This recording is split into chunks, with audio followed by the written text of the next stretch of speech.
بسم الله الرحمن الرحيم الحمد لله الذي هدانا لهذا وما كنا لنهتدي لولا أن هدانا الله لقد جاءت رسل ربنا والصلاة والسلام على النبي الأمي الخاتم لما سبق والفاتح لمن غلق المعلن الحق بالحق بالقاسم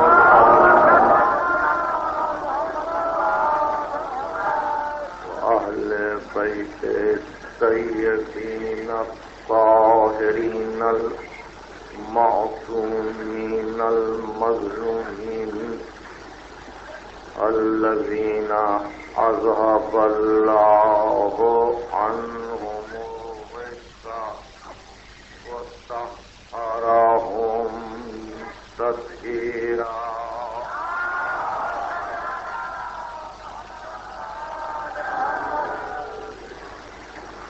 أما بعد فقد قال الله سبحانه وتعالى في محكم كتابه الحكيم بسم الله الرحمن الرحيم حاميم تنزيل من الرحمن الرحيم كتاب فصلت آياته قرآنا عربيا لقوم يعلمون نذيرا وبشيرا فأعرض أكثرهم فهم لا يسمعون. صلوات.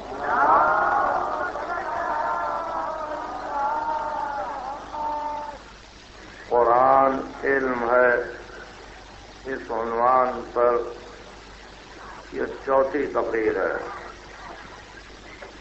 میں آپ کی اس توجہ سماعت کا شکر گزار ہوں اور توقع بھی یہ ہے کہ نقد و نظر ہی کے لیے صحیح، مقصد تبصرہ و تنقید ہی صحیح، مگر سننے کی کوشش کیجیے تاکہ بعض مسائل جس میں ممکن ہے کہ نظریاتی اختلاف ہو وہ سلجھ کر سامنے آئے، اور اگر منبر سے ان مسائل کو نہ سلجھایا جا سکے تو ممکن ہے کہ آپ کی غواص فکر تنہائی میں خود ان مسائل کو سمجھانے میں کامیاب ہو جائے. کل یہ عرض کیا جا رہا تھا کہ قرآن مجید کی تعریف و توصیف، اس کا صحیح تعارف اور اس کی تمام تر حقیقتوں کا بیان جس طرح امیر المومنین نے کیا ہے اپنے خطبے میں یا مختلف خطبوں میں، اس کی مثال کہیں نہیں ملتی. اور یہ نہیں کہ صرف الفاظ کو جمع کیا گیا بلکہ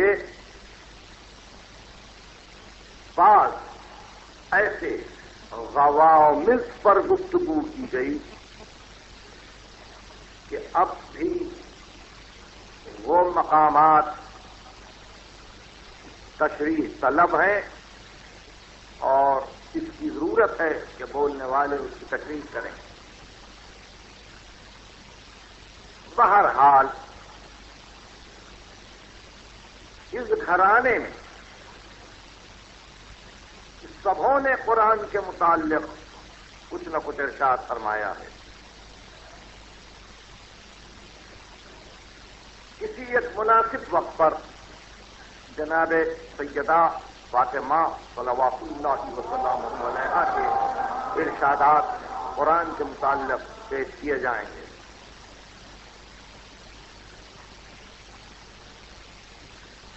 آج یہ عرض کروں تمہید تقریر میں کہ علم اور رحمت دونوں ساتھ ساتھ ہیں. اس پر گفتگو ہو چکی. وسعت کل شیء رحمتا و علما. پروردگار تیری رحمت اور تیرا علم ہر شے کو گھیرے ہوئے.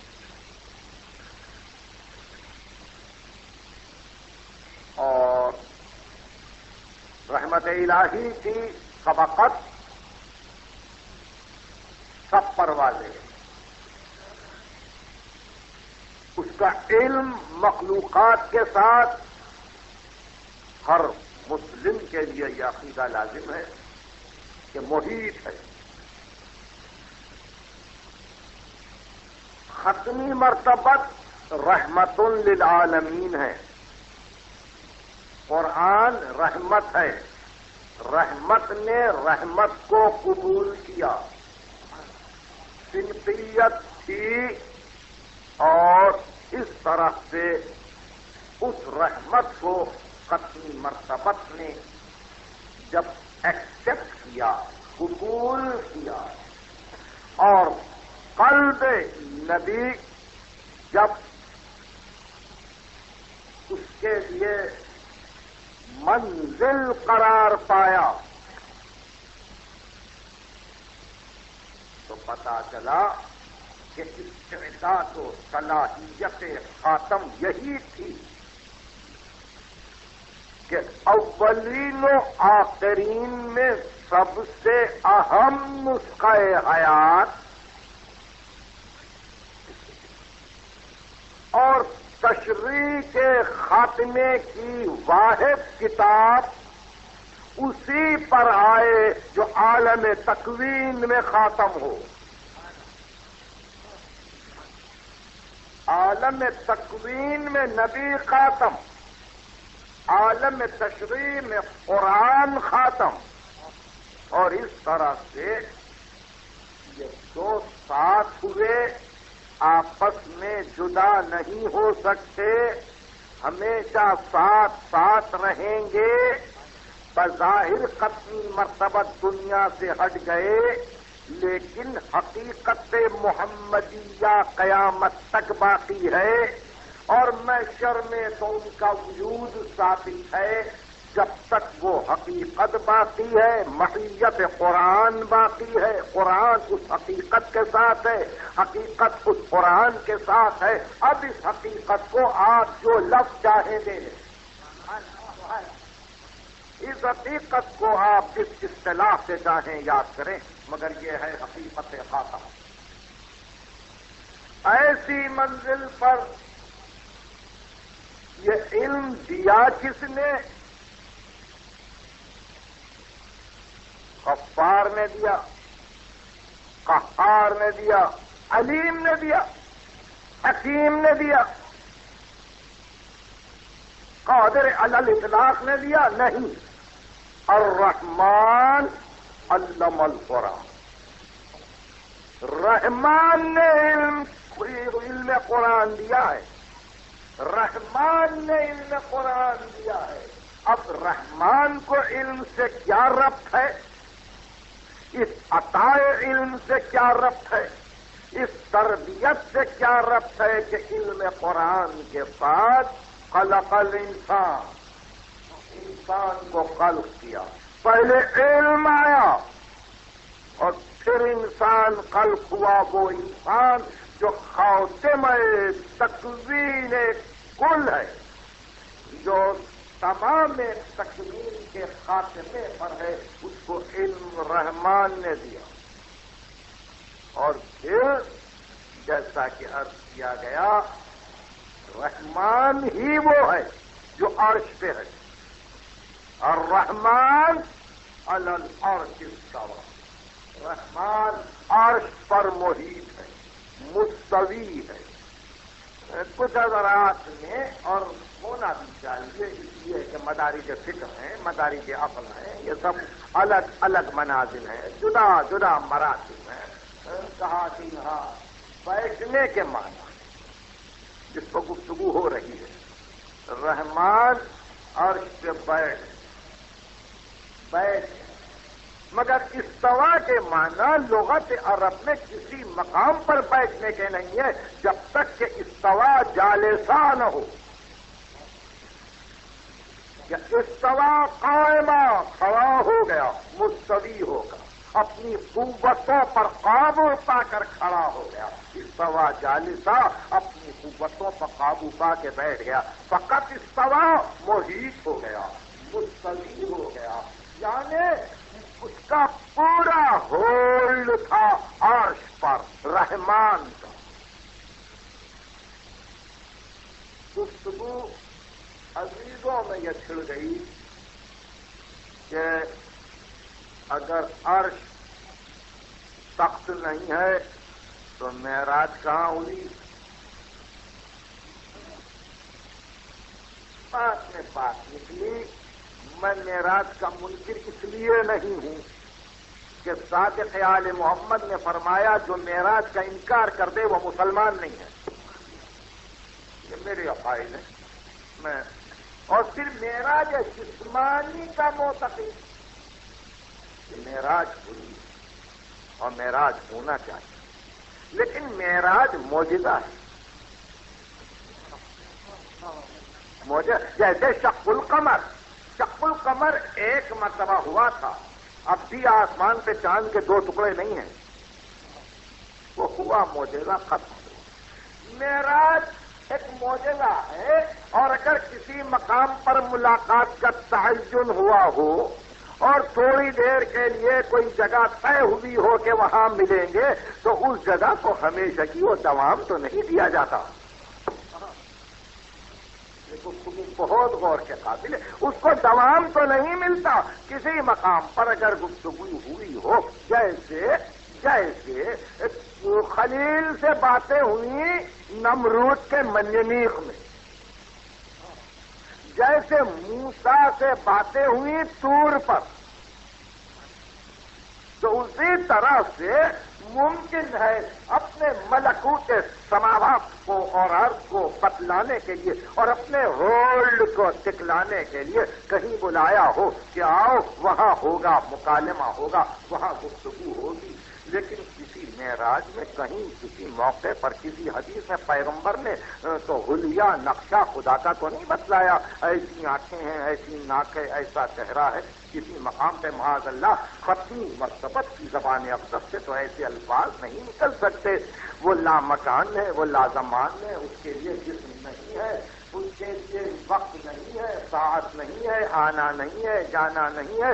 ہاں قرآن نے تذکرہ کیا، جیسے عرش کا تذکرہ کیا ویسے خدا کے ہاتھ کا تذکرہ کیا، ید اللہ فوق ایدیہم، خدا کا ہاتھ سب کے ہاتھوں پر ہے۔ اسی طرح سے قرآن مجید نے خدا کے کان کا تذکرہ کیا، خدا کے چہرے کا تذکرہ کیا، اور آوازی کل من علیہا فان ویبقی وجہ ربک ذو الجلال والاکرام، تیرے رب کا چہرہ باقی رہ جائے گا۔ قرآن مجید نے اللہ کے پہلوؤں کا تذکرہ کیا، ان تقول نفس یا حسرتا علی ما فرطت فی جنب اللہ، کہ قیامت کے دن ہر نفس یہ کہے گا کہ ہائے میں اللہ کے پہلو میں کیا کیا کوتاہی کر رہا تھا، جنب الہی میں کیا کوتاہی کر رہا تھا۔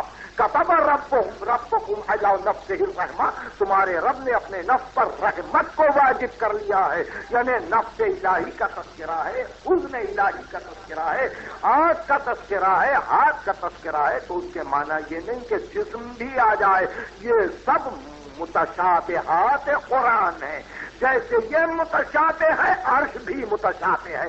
اگر ید کے معنی آپ ہاتھ کے لیتے ہیں تو پھر عرش کے معنی بھی تخت کے لیجیے، اور اگر ید کے معنی قدرت کے لیتے ہیں تو عرش کے معنی علم کے ہوں۔ گفتگو یہی ہے۔ اور اس سلسلے میں ایک بات آپ کو دوں، محمد بن اسماعیل بخاری رحمۃ اللہ علیہ بخاری شریف میں کرسی کی تفسیر کرتے ہوئے اس بات سے مصر ہیں، وسع کرسی جو السماوات والارض، انہوں نے لکھ دیا کہ کرسی کے کوئی معنی نہیں ہے بجز علم کے۔ اور آپ کی زبان میں وہ صاحب کرسی سے چپٹے ہوئے ہیں، وہ صاحب کرسی سے لپٹے ہوئے ہیں، تو آپ کے معنی کرسی میں کے معنی اقتدار کے ہیں آپ کی زبان میں۔ کرسی سے اصطلاح، جب آپ کرسی کی اصطلاح کو صرف کریں گے اس کے معنی اقتدار کے ہیں، تو جہاں کرسی کے معنی اقتدار کے ہوں تو آپ یہ کہیں گے کرسی قدرت کا سمبل ہے، قدرت کی علامتیت ہے، رمز قدرت ہے کرسی۔ بالکل اسی طرح عرش۔ اب عرش کے معنی واقعی اگر تخت کے ہیں تو بڑی دشواری پیدا ہوگی، اس لیے کہ سورہ ہود میں ارشاد ہوا وہ کان عرشہ علی الماء، اس کا عرش تو پانی پہ ہے۔ اب معراج کی روایت میں، معراج کی حدیث میں کہیں چیرنے کا تو تذکرہ نہیں ہے، پانی میں سے گزرنے کا تو تذکرہ نہیں ہے۔ یہ کان عرشہ علی الماء کے کیا معنی لیں گے؟ اس اعتبار سے متشابہات قرآن حقیقت علم ہے، حقیقت علم ہے۔ جیسے جیسے عقل انسان کامل ہوتی جائے گی متشابہ محکم ہوتا جائے گا، متشابہ محکم ہوتا جائے گا، باتیں سمجھ میں آئیں گی۔ ید اس کے معنی اس کی قدرت، ید اللہ فوق ایدیہم، اس کا ہاتھ سب ہاتھوں پر ہے، یعنی یہ نہیں کہ کوئی جسمانی ہاتھ، قدرت اسی طرح سے اس کی آنکھ، یعنی اس کی وہ قوت کہ جو سب کو دیکھ رہی ہے، بالکل اسی طرح اس کا نفس جو سب پر محیط ہے۔ اسی طرح سے وہ الفاظ جو قرآن مجید میں پائے جاتے ہیں زمان و مکان و نسب کے متعلق، وہاں یہ کہنا پڑے گا کہ یقیناً اس سے یا علم مراد ہے، یا قدرت مراد ہے، یا حیات۔ یہ گفتگو اگر غور کے قابل ہے اور فکر کے قابل ہے تو کچھ اور آگے بڑھ جائیں گے۔ قرآن مجید میں 26 مقام پر عرش کا تذکرہ ہے، یاد رکھنے کی باتیں ہیں اور اس کو آپ بار بار نہیں سن سکیں گے۔ قرآن مجید میں 26 مقام پر عرش کا ہے، اس میں 4 مقام تو ایسے ہیں جہاں عرش کے معنی ہے ملکہ سبا بلقیس کا تخت۔ 4 مقام ایسے ہیں جہاں بلقیس کے تخت سے معنی لیے گئے۔ ارشاد ہوا کون ہے تم میں سے جو اس کا عرش لے کر رہا ہے؟ سورہ نمل۔ قال عفریت من الجن الا آتیک بہ قبل ان تقوم من مقامک۔ عفریت جن نے کہا کہ میں اس تخت کو لے کر آؤں گا آپ کے دربار سے اٹھنے تک، کتنا وقت دیجیے۔ وقال الذی عنده علم من الکتاب، مگر جس کے پاس علم تھا باز کتاب، اس نے کہا میں ابھی لاتا ہوں سب کو، اور اس طرح سے اپنا یرتد الیک طرفک، یہ چشمے بدل میں لاؤں گا، یہ پلک نہیں جھپکے گی اور میں لاؤں گا، چنانچہ یہ آیا تھا۔ تو قرآن نے اس کو عرش کہا۔ اب اس کے معنی لینے والوں نے جب دیکھا کہ بلقیس کے تخت کو عربی میں عرش کہا تو اس کے بعد جو 22 مقامات رہ گئے اس میں بھی تقریباً وہی معنی کیے گئے، اور یہ کہا کہ خدا تو عرش پر ہے، مگر دیکھیے جن مقامات سے عرش کا تذکرہ ہے اس میں ایک عجیب سلسلہ ہے۔ هو الذی خلق السماوات والارض وما بینہما فی 6 ایام ثم استوى علی العرش، وہ جس نے 6 دنوں میں زمین و آسمان کو پیدا کیا، اور زمین و آسمان کے درمیان جو کچھ ہے 6 دنوں میں پیدا کیا۔ تو امر کن کہاں گیا؟ پھر کن کہاں ہے؟ 6 دن لگے بننے کے لیے، تو آپ نے دیکھا کہ جہاں مراتب خلقت اور ایوولوشن کے گریڈ پر نظر نہیں ڈالی گئی اور اندازہ نہیں کیا گیا کہ کس ارتقاء پر گفتگو ہو رہی ہے، وہاں یہی کہا جاتا ہے کہ 6 دن مسلسل محنت ہوئی جب دنیا بنی، ثم استوى على العرش، پھر وہ تخت پہ بیٹھ گیا. مانا یہی کیے گئے 6 دن میں دنیا بنی، زمین و آسمان بنے، وہ تخت پہ بیٹھ گیا. مگر آیت یہ ختم نہیں ہوئی. ثم استوى على العرش الرحمن فاسأل به خبیرا. اب کسی علم رکھنے والے سے پوچھو کہ کیا ہوا. یہ قرآن کی آیت ہے. فاستوى على العرش الرحمن فاسأل به خبیرا. کسی خبیر سے پوچھو اس کے معنی کہ رحمان مستوی ہوا اس علم کے ساتھ کہ جو کائنات کا علم اس کو حاصل تھا. اب رات 6 مدارک، یہ ارتقاء کی 6 منزلیں ہیں. یہی وہ منزل ہے جہاں قرآن پکارتا ہے کہ علم ہے، قرآن علم ہے. اگر کسی کو ایوولوشن کا علم نہ ہو، ارتقاء کا علم نہ ہو، تو اس کے سامنے اس آیت کا تذکرہ بھی نہ کیا جائے. 6 درجے، یہ 6 درجے آپ نے جو قرآن مجید میں بار بار 6 درجوں کا تذکرہ ہے اور 7ویں درجے پہ اختتام، 7ویں درجے پہ تکمیل. خلقت انسان 6 درجے. لقد خلقنا الانسان من سلالة من طين ثم جعلناه نطفة في قرار مكين ثم خلقنا النطفة علقة فخلقنا العلقة مضغة فخلقنا المضغة عظاما فكسونا العظام لحما ثم انشأناه خلقا. دیکھیے استدلال دیکھیے. مٹی سے بنایا طینیت، نطفیت، علقیت، مضغیت، عظامیت، لحمیت. 6 درجے. ثم انشأناه خلقا آخر. اس کے بعد خلقت آخر. تو ان سے تو پیدا کیا، مگر یہ ایوولوشن ہے، یہ ارتقاء ہے، یہ ارتقاء ہے، یہ علم کی بنیادیں ہیں. تو 6 درجے اب سمجھ میں آیا کہ اور 6 درجے. بسم اللہ الرحمن الرحیم. والشمس وضحاها والقمر اذا تلاها والنهار اذا جلاها والليل اذا يغشاها والسماء وما بناها والارض وما طحاها ونفس وما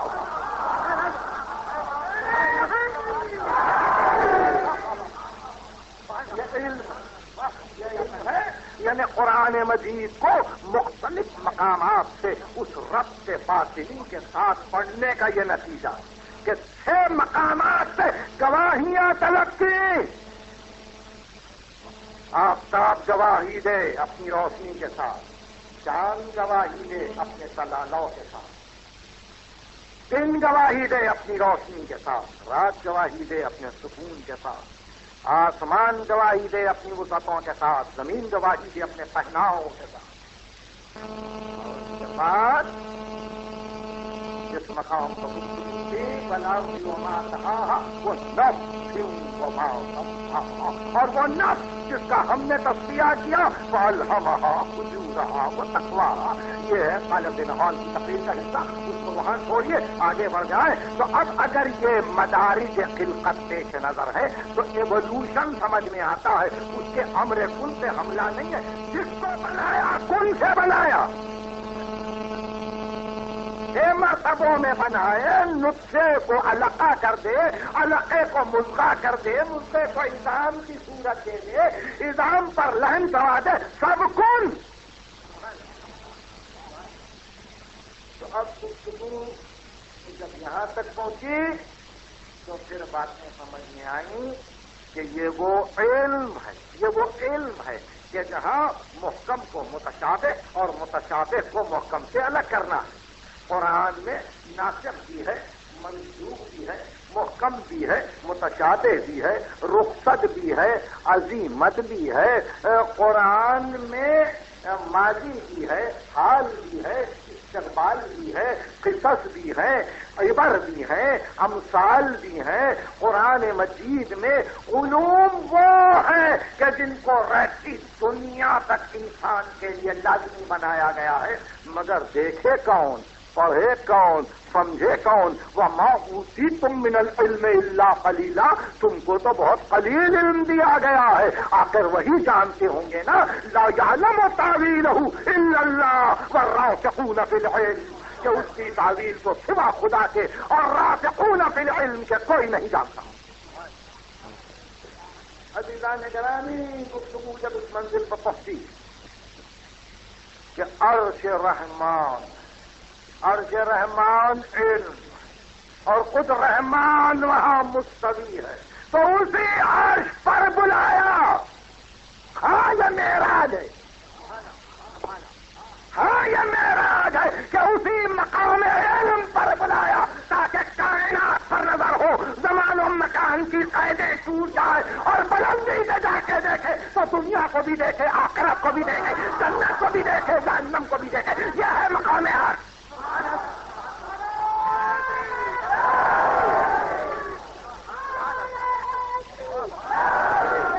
آپ صرف سخت سمجھ کے بیٹھ گئے کہ دعوت دینے کے لیے بلایا، کھانے پینے کے لیے بلایا، کچھ میوہ سامنے رکھ دیا.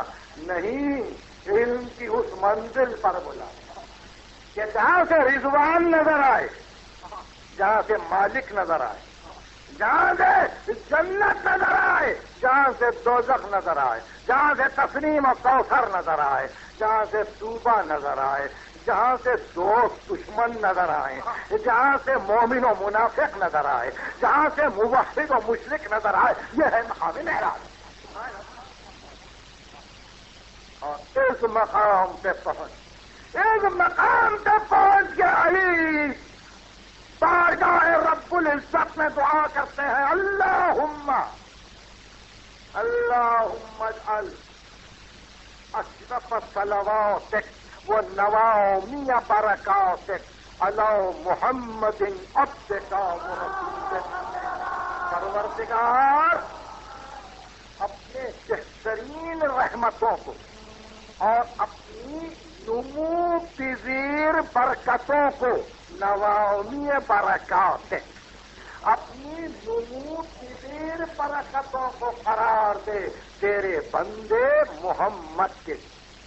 الخاتم لما سبق والفاتح لمن غلق، جانے والوں کو ختم کرنے والا، بند دروازوں کا کھولنے والا، المعلن الحق بالحق، حق کا اعلان حق کے ساتھ کرنے والا، الدافع جیشوت الاباطیل والدامغ صولات الازالین، جس کے معنی کل گزر چکے. اور اس کے بعد اللہم علی بناء البانیین بناہ، پروردگار اس کی تعمیر کو سارے تعمیر کرنے والوں کی تعمیروں پر بلندی عطا کر.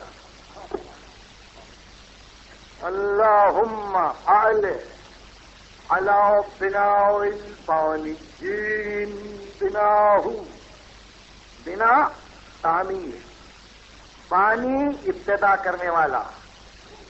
عزیزان گرامی، شکایت نہیں ہے، اور ظاہر ہے کہ مجھے اس بات سے فخر ہے کہ میرے بہت سے احباب میری تقریروں کو ریکارڈ کرتے ہیں، اس لیے کوئی گنجائش نہیں ہوتی کہ کسی وقت بھی غلط رپورٹنگ ہو. کل کی اطلاع یہ ہے کہ بہت اوپر سے ڈائریکٹو آیا کہ شاہس حسین، بادشاہ حسین والی ربائی نشر نہ کی جائے، اور اس لیے نشر نہ کی جائے کہ اس میں حقہ کے بنا لا الہ حسین ہے، اور بنا لا الہ کہنا شرک ہے،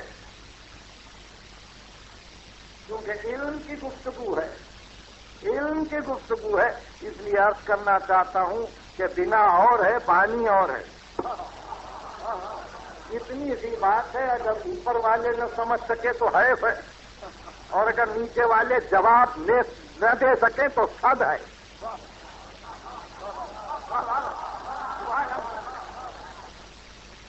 میں نے امیر المومنین کی اس دعا کو پیش کیا، اللہم اعلی علی بناء البانیین بناہ، اس کی تعمیر کو، سب کے تعمیروں پر بزرگی دے. اب اس لغت پہ دیکھیے لفظ بنا کو، بنا کے معنی لغت میں کیا ہے؟ بنا کے معنی اسٹرکچر، ڈھانچہ، بنا کے معنی ڈھانچہ، بنا لا الہ حسین، یعنی حسین نے باطل کی حکومت کو قبول کرنے سے انکار کر کے ایک ایسی عمارت کی بنا رکھی ہے، ایک ایسی عمارت بنائی ہے کہ اس عمارت میں ہر آنے والا اسی طرح سے باطل کی حکومتوں کو ٹھکراتا رہے گا۔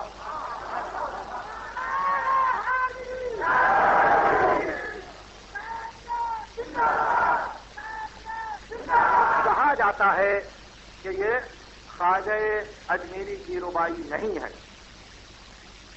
صحیح ہے، ممکن ہے، بہرحال خواجہ اجمیری نے کہا یا نہیں کہا، مگر اب جب گفتگو چھڑ جاتی ہے تو پھر ایک خواجہ درمیان میں آ جاتے ہیں کہ روکا کس نے۔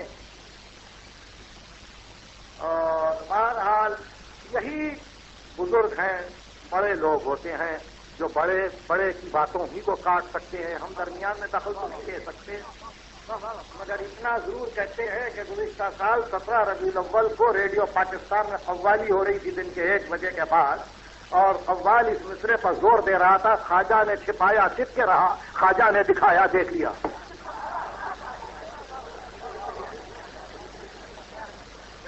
اس کو بھی محفوظ کر لیجئے، زمانہ کیا کیا دکھاتا ہے۔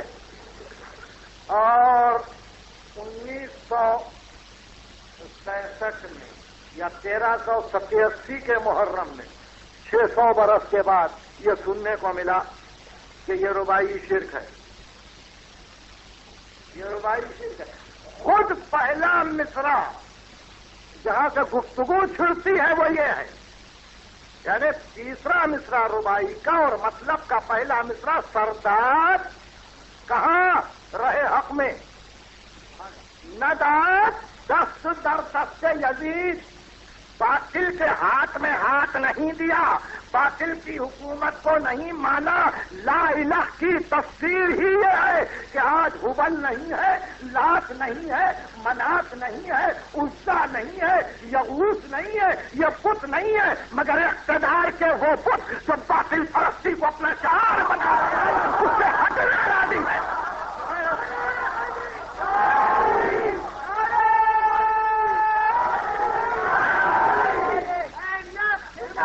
آپ نے بولا اس منزل پر پہنچ کر ایک مرتبہ، کیونکہ علمی بحث ہے اور یہ گفتگو چھڑی ہوئی ہے اس عنوان سے کہ قرآن علم ہے، قرآن علم ہے۔ چنانچہ اب قرآن مجید کو دیکھیے، لفظ بنا قرآن میں کیسے استعمال کی، اس کو کیسے کیا گیا۔ ارشاد ہوا کہ وہ خدا کہ جس نے کائنات بنائی اور مختلف چیزوں کو خلق کیا، اس کے بعد ارشاد ہوا کہ جعل الارض قرارا وجعل السماء بناء، اس نے زمین کو تو آرام گاہ بنایا اور آسمان کو ایک ایسی تعمیر کی صورت دی کہ ایک اسٹرکچر بن جائے، ایک سایہ بن جائے محفوظ۔ قرآن میں لفظ بنا ہے اسٹرکچر کے معنی، مکان کے معنی، سائے کے معنی، مگر پانی کے معنی میں بنا نہیں ہے۔ یہاں پانی لا الہ نہیں ہے، بہت بہت شکریہ۔ بنا بنا بنا لا الہ یعنی ایک تعمیر ہے، اور کس کی تعمیر ہے؟ اب یہ اقبال سے پوچھیے، یہ یوم اقبال جو روز عاشور منایا جانے والا ہے نا، 21 اپریل ہے، اس سلسلے میں ظاہر ہے ہم کو بھی منانا پڑے گا اقبال کا دن۔ اب یہ نہیں معلوم کہ غنی کو منائیں گے یا کس وقت منائیں گے، بہرحال اس کا موقع جب آئے۔ لیکن اس اقبال سے پوچھیے کہ تم نے کیا سمجھا اس ربائی کو؟ بھائی رونا یہ ہے کہ جس کسی کو لیتے ہیں، بعض کو لیتے ہیں، بعض کو رد کر دیتے ہیں۔ اب اقبال کو بھی جب قبول کرتے ہیں تو اقبال کے کچھ حصے کو پڑھتے ہیں، کچھ حصے کو نہیں پڑھتے ہیں۔ تو جب اقبال کی پوری حکمت کو، اس کے پورے فلسفے کو قبول کیا جاتا ہے تو من حیث الکل قبول کیجیے۔ اقبال کہتے سن بحق در خوف و خون غلطی داس، بس بنا لا الہ گردیدہ۔ فقط یہ خواجہ اجمیری نہیں، یہ بنا لا الہ گردیدہ، بنا لا الہ بن گیا، بن گیا، بنا ڈالی نہیں، بس بنا لا الہ گردیدہ تعمیر بن گئی لا الہ کی۔ اور کیسی تعمیر بنی؟ میں اپنے دوست سے آج کہہ رہا تھا کہ پیغمبر اسلام نے پسند کیا نینوا کی زمین کو، جس کو غازریہ، ماریہ، شبد فرات کے ناموں سے یاد کرتے ہیں، اور وہاں طے کیا کہ اب اس مقام پر ایک عمارت بنے گی اور اس عمارت میں ہم اپنے جگر کے ٹکڑوں کو ڈال دیں گے۔ تو وہ جگر کے ٹکڑے جو کٹ کے کربلا کی زمین کے حوالے کر دیے گئے وہ بنا ہے، پانی نہیں ہے۔ شرک کا کیا مقام ہے؟ اور یہ کہا کہ یہ ایک سٹائر ہے۔ میرے عزیزوں نے کہا سٹائر، ہم نے کہا اس پہ جو غور کریں گے کہ طنز ہے اسلام کا۔ مجھے حیرت ہے کہ اس میں آخر کون سی بات ناگوار گزرتی ہے؟ کیا بات ناگوار؟ تاریخ کے خلاف ہے۔ فقط اتنی سی بات کہ لا الہ کے ساتھ ان کا نام آیا، اتنی سی بات۔ مگر جن کا دن آپ منا رہے ہیں وہ تو کچھ اور آگے بڑھ گیا نا، وہ کچھ اور آگے بڑھ چکا ہے۔ اس نے کہا تیغ لا چنز میاں بیرو کشی، ازرگ ارباب باطل خوں کشی۔ لا کی تلوار جب پہلو سے کھینچی حسین نے تو باطل کے خداؤں کے گلے کو کاٹ کے رکھ دیا۔ نقش اللہ بر صحرا نبی، نقش اللہ بر صحرا نویش۔ اور اس کے بعد اب دیکھیے یہ ہے سٹائر، سطر عنوان نجات مانوی، ہماری نجات کا سامان بنا دیا، ہماری نجات کا سامان لکھ دیا، یعنی وہ ہمارے لیے منجی بن گیا۔ یہ اقبال کا نظریہ ہے، یہ اقبال کا نظریہ ہے۔ متفق ہونا ضروری نہیں ہے، ہم کو تو صرف بیان کرنا ہے۔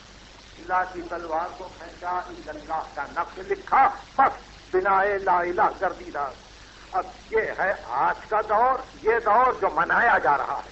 اب یہ دور خواجہ اجمیری کا نہیں ہے، لیکن بہر صورت جو تحقیق کی بعض علماء نے اور جو اپنے آپ کو اکابر علماء کہتے ہیں، ان کی تحقیق یہی ہے کہ یہ ان کی ربائی نہیں، ان کی ربائی نہیں ہے، بلکہ کسی کی ربائی ہے، علم کے ساتھ ہے، علم کے ساتھ ہے، اور علم کو بجز علم کے کوئی اور قبول نہیں کرتا۔ باتیں ہیں طویل گفتگو سے حاصل کیا ہے؟ علم کو علم ہی قبول کرے گا۔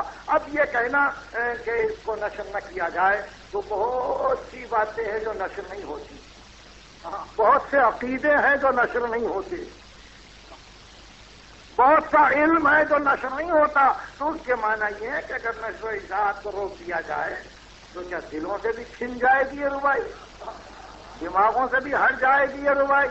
میں نہیں سمجھتا ہے کیسی کوشش ہے، یہ کیا بات ہے۔ بعض صورت نظر ثانی ہو جائے تو اچھا ہے، جبر نہیں ہے، جبر نہیں۔ اور آپ کو معلوم ہے ہم بھی کچھ زیادہ پڑھنے کے عادی نہیں ہیں اس ربائی کو، اس سے آگے بہت سے منازل ہیں، بہت سے مراتب ہیں۔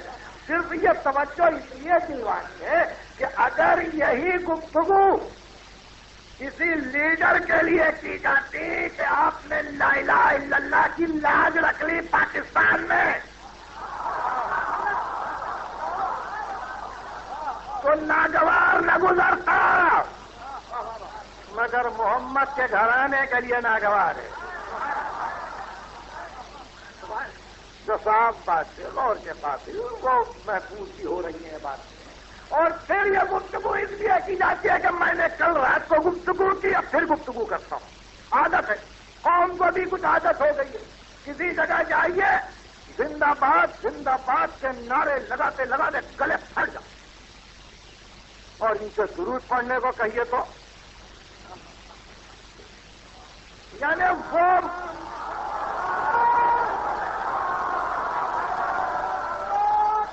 جو حقیقت میں مردہ ہے, وہ جو حقیقت میں مردہ ہے, ان کے لیے تو زندگی کی طلب ہے. اور جہاں حیات ہی حیات ہے, اور صرف حکم کے ساتھ کہ اللہ بھی درود بھیجتا ہے, ملائکہ بھی درود بھیجتے ہیں. اے صاحبان ایمان, تم بھی غافل نہ رہو.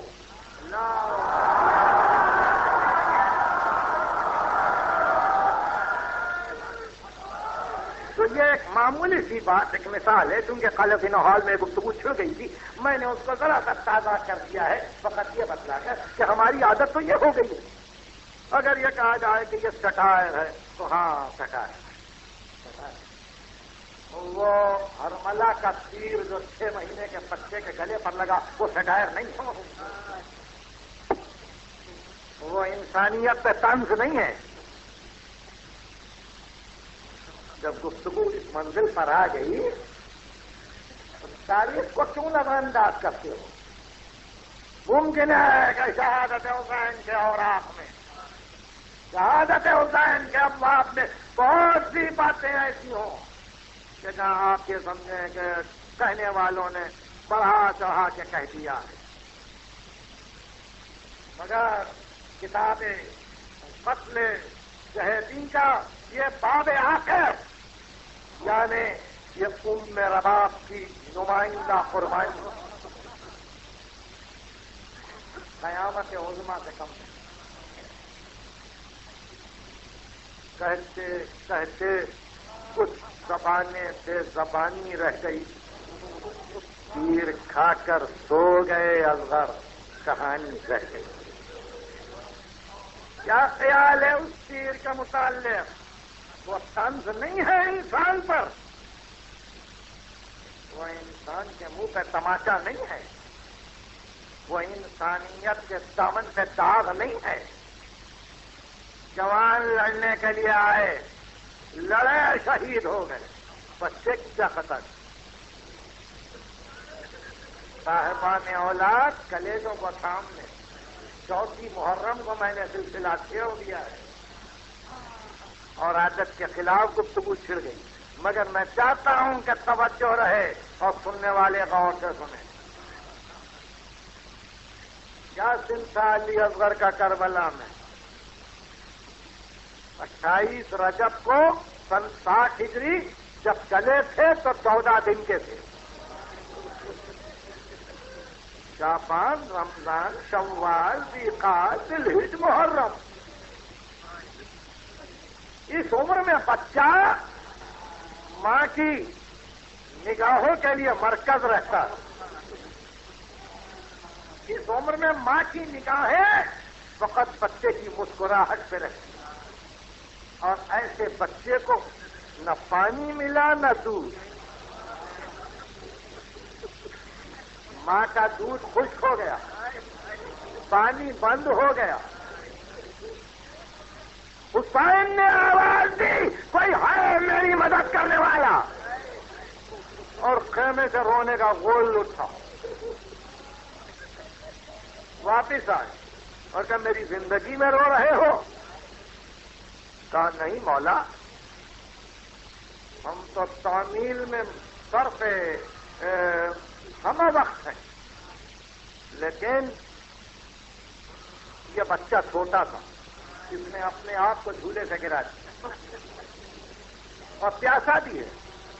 آپ کی آواز بچے کے کان تک پہنچی. بچہ مانوس تھا باپ کی آواز. جھولے کے پاس گئے تو بچے نے دونوں ہاتھ اٹھا دیے کہ بابا مجھے لے جاؤ, بابا بابا مجھے لے چلو. عموماً اس عمر کے بچے ہاتھوں کو پھیلا دیتے. باپ نے کہا آؤ میری جان میرے پاس. اکبر کو گود میں لیا, مڑ کے کہا میرا باپ, اگر ہم اس بچے کو لے جائیں تو کوئی امر مانے تو نہیں ہے؟ کہا والی آپ مالک کو مختار ہیں. میرا باپ پیاسا ہے نا, کوشش کریں گے کہ شاید اس چھوٹی سی جان اور ننھی سی جان کو پانی مل جائے, پانی مل جائے. کہا والی لے کے جائیے, شوق سے لے جائیے. دوڑ کے رباب گئی, ایک چادر لے کر آئی. کہا میرے سردار دھوپ تیز ہے, میرے بچے پر چادر اڑا دی. بچے پر چادر اڑائے اور چادر سے ابا بھی حسین نے ڈال دی. یوں گئی سواری علی اصغر کی, اور تھوڑی دیر بعد ام کلثوم نے ایک مرتبہ دیکھا کہ کوئی ام کلثوم کو پکار رہا. دروازے کے پاس گئی, دیکھا آقا کھڑے ہیں اور کہہ رہے ام کلثوم رباب کہاں ہے؟ اچھا آقا رباب بھی یہیں کھڑی ہے, کہ آپ بھیج دو باہر. صاحبان اولاد اتنی سی دیر میں کیا ہو گیا؟ رباب باہر آئے تو دیکھا اب حسین سر نہیں اٹھاتے. رباب نے اپنے شوہر کے چہرے کو دیکھا تھا علی اکبر کی شہادت میں, آقا کے چہرے کو دیکھا تھا قاسم کی لاش لاتے وقت, آقا کے چہرے کو دیکھا تھا عباس سے رونے کے بعد, مگر اب جو دیکھا تو دیکھا اب تو چہرے پہ لہو ہے.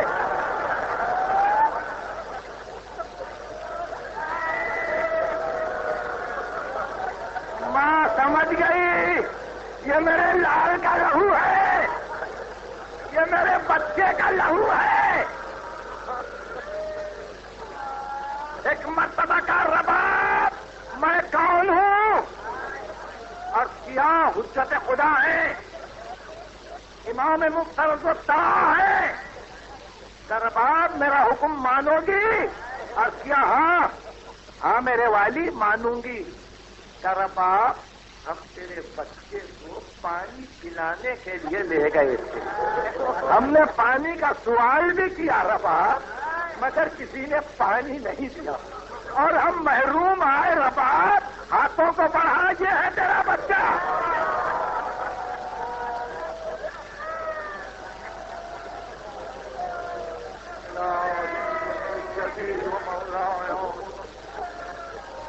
خدا بندان کر ہمارے ہوائے ملت کو متحد کر, مملکت کو مستحکم فرما, تعظیم کو